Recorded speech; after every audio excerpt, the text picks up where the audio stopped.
যার কারণে তার বিরুদ্ধে মিথ্যা মামলা দিয়া তারপর তারা জেলে ঢুকায় আসছে, জেলের মধ্যে পয়জন খাওয়াইয়া তারপর বেগম খালেদা জিয়াকে তারা অসুস্থ করছে যাতে বেগম খালেদা জিয়া মারা যাবে।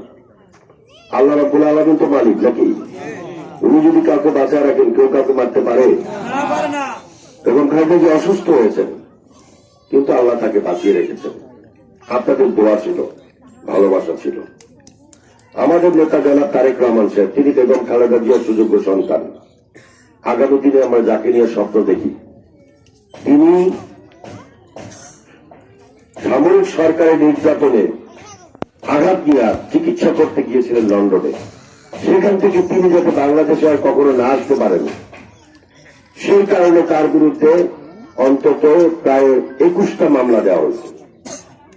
যে মামলাগুলোর কারণে তাকে সাজা দিয়ে রাখছে, উনি যাতে দেশে কোনোদিন না আসতে পারেন। দেশে আসতে পারবে কি পারবে না সিদ্ধান্ত নেওয়ার মালিক আল্লাহ তাআলা। আল্লাহ পাক মানুষকে পরীক্ষা করেন, কিন্তু সিদ্ধান্ত কিন্তু আল্লাহ পাক সব যথাসময় নেন। কাবা শরীফ ধ্বংস করতে চাইছিল, আপনাদের মনে আছে না? সে সময় আল্লাহ পাক কাবা শরীফ কিভাবে রক্ষা করছেন? আবাবিল পাখি দিয়া। নমরুদ, ফেরাউন, হারুন, কারুন, এই সমস্ত যারা পৃথিবীতে আল্লাহর বিরুদ্ধে শিরক করছিল, তারা কেউ বাইচা ছিল? মশা দিয়া, মাছে দিয়া আল্লাহ পাক ধ্বংস করে দিয়েছে। শেখ হাসিনা মনে করছিল যে তার বাপের মতো সারা জীবন সে ক্ষমতা থাকবে, কিন্তু আল্লাহ পাক এই আবাবিল, মশা, মাছের মতো কিছু ছেলে পেলে দিয়া সারা বাংলাদেশে তাদেরকে রক্ত দিয়া তারপর কিন্তু আল্লাহ পাক রক্ষা করছে। এই হারুন, কারুন, নমরুদ, ফেরাউনের বংশধর, হাসিনা বংশধর কিন্তু দেশ ছেড়ে চলে গেছে। আমি যেটা বলতেছিলাম যে তারেক রহমান সাহেবকে বিদেশে পাঠাইছে, আসতে দেয় নাই, লস হয়েছে, আমরা দল গুছাইতে পারি নাই, কিন্তু লাভও হয়েছে। কি লাভ হয়েছে জানেন?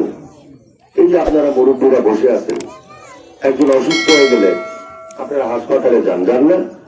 হাসপাতালে গিয়ে কোনো সিট পাওয়া যায় না।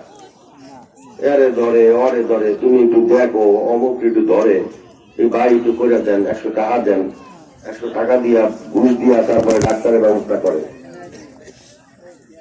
ওই বারান্দার মধ্যে শুয়ে থাকতে হয়।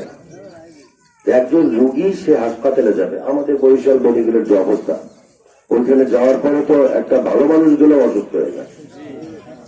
তারেক রহমান সাহেব লন্ডনে থেকে দেখছেন, ওই দেশের নিয়ম কি করেন? ওই দেশের নিয়ম হইল, যদি কেউ অসুস্থ হয়ে যায় তাহলে একটা ফোন নাম্বার আছে, ওই ফোন নাম্বারে ফোন করে, এইখানে একটা রোগী সে অসুস্থ, ওই ফোন করা পর্যন্ত কাজ শেষ। হাসপাতাল থেকে আসবে, গাড়ি এসে ওই রুগীকে নিয়ে যাবে, সমস্ত চিকিৎসার দায়িত্ব সরকার পালন করবে, সরকার পালন করে ওই রুগীর আবার বাসায় পৌঁছায় দেয়, ওটা রাষ্ট্রের দায়িত্ব। এই রাষ্ট্র কখন দায়িত্ব পালন করতে পারে? যেই রাষ্ট্র উন্নত রাষ্ট্র, যেই রাষ্ট্রে দুর্নীতি হয় না, যেই রাষ্ট্রে জুলুম নির্যাতন হয় না, সেই রাষ্ট্রের পক্ষে সম্ভব। তারেক রহমান সাহেব দেখছেন যে এই বাংলাদেশকে, আমার দেশের মানুষকে উন্নত চিকিৎসা দেওয়ার জন্য এইরকম একটা রাষ্ট্র করা দরকার। উনি কিন্তু এটা চিন্তা করছেন। এই যে ছেলেটা, ও কি লেখাপড়া করতে পারে? ওই যে ছেলেটা লেখাপড়া করতে না পারলে কি করবে? কয়েকদিন করে, বাপ তোরা আমার খাওয়ানো সম্ভব না, কি করবে? যা ওই বাড়িতে কাজে দিয়ে দিল, ভাই আমার পোলাটা একটু দেখে রেখেন, আমার মায়ের একটু দেখে রেখেন, ওই বাড়িতে কাজ করে।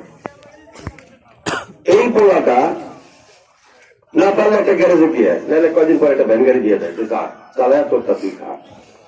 তো 8 বছর, 10 বছর, 12 বছর, 15 বছর, 18 বছর, এই ছেলেটার তো লেখাপড়ার অধিকার আছে নাকি? একটা উন্নত রাষ্ট্র যদি হয়, তারেক রহমান সাহেব ওইখানে বসে দেখছেন যে 10 বছর, 8 বছর, 10 বছর, 12 বছর ওই রাষ্ট্রের দায়িত্ব, যে একটা ছেলে জন্মগ্রহণ করার পর থেকে অন্তত 18 বছর পর্যন্ত লেখাপড়া শেষ করা পর্যন্ত সকল দায়িত্ব থাকে একটা রাষ্ট্রের, যদি সেই রাষ্ট্রটা উন্নত রাষ্ট্র হয়। উনি এই জিনিসগুলি দেখা আমাদের জন্য উপকার হয়েছে।